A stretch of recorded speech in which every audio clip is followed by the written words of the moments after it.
सद्गुरू श्री ब्रह्मचैतन्य महाराज गोंदवलेकर यांचं प्रवचन 3 एप्रिल. संतांना कसे ओळखावे? धान्यामध्ये काही खडे असे असतात की धान्यापासून ते वेगळे निवडता येत नाहीत. तांदळात पांढरे खडे असतात, ते निवडू गेले तरी निवडले जात नाहीत. त्याप्रमाणे साधू लोक हे आपल्यात असतात. त्यांना पाहू गेले तर ते आपल्यासारखेच संसारात वावरत असलेले दिसतात, पण खरे पाहता ते आपल्यापेक्षा वेगळे असतात. पुस्तकातून साधूची लक्षणे पुष्कळ दिलेली असतात, पण त्याप्रमाणे आपण पाहू गेलो तर साधू ओळखता येईलच असे नाही. साधूचे एकच अचूक लक्षण सांगता येईल, ते हे की जो सर्व ठिकाणी देवाला पाहू शकतो तो साधू. पण एवढ्यावरून आपल्याला तो ओळखता येईल का? नाही. तर जेव्हा आपण साधू व्हावे तेव्हाच आपल्याला साधूला ओळखता येईल. जगात आपण कुणाचीच निंदा करू नये.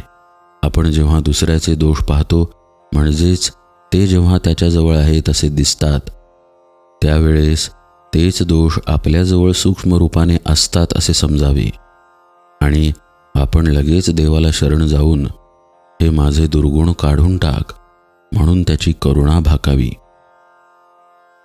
आपण जेव्हा जगात न्याय उरला नाही असे म्हणतो, त्यावेळेस आपल्याजवळ तो दोष आहे समजावे, म्हणून आपण कुणाचे दोष पाहू नयेत. आपण आपल्या स्वतःला आधी सुधारावे. चित्तशुद्धी केल्याशिवाय आपल्या मनात सर्व ठिकाणी भगवद्भाव उत्पन्न होणार नाही.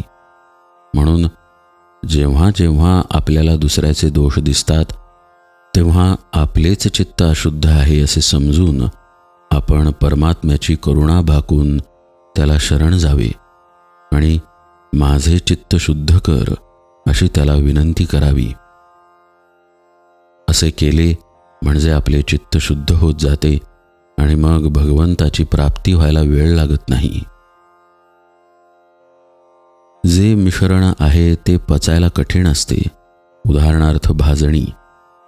मिश्रण नसलेले एकच शुद्ध अन्न पचायला सोपे असते.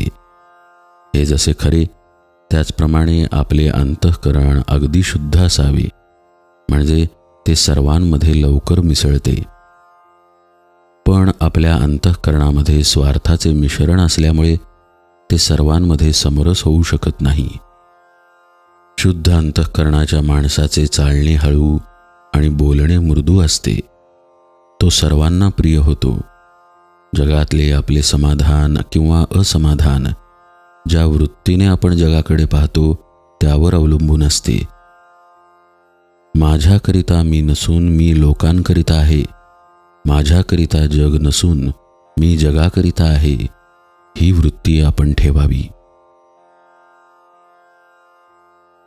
सर्व चराचर भगवद रूप जो पाहतो तो साधू.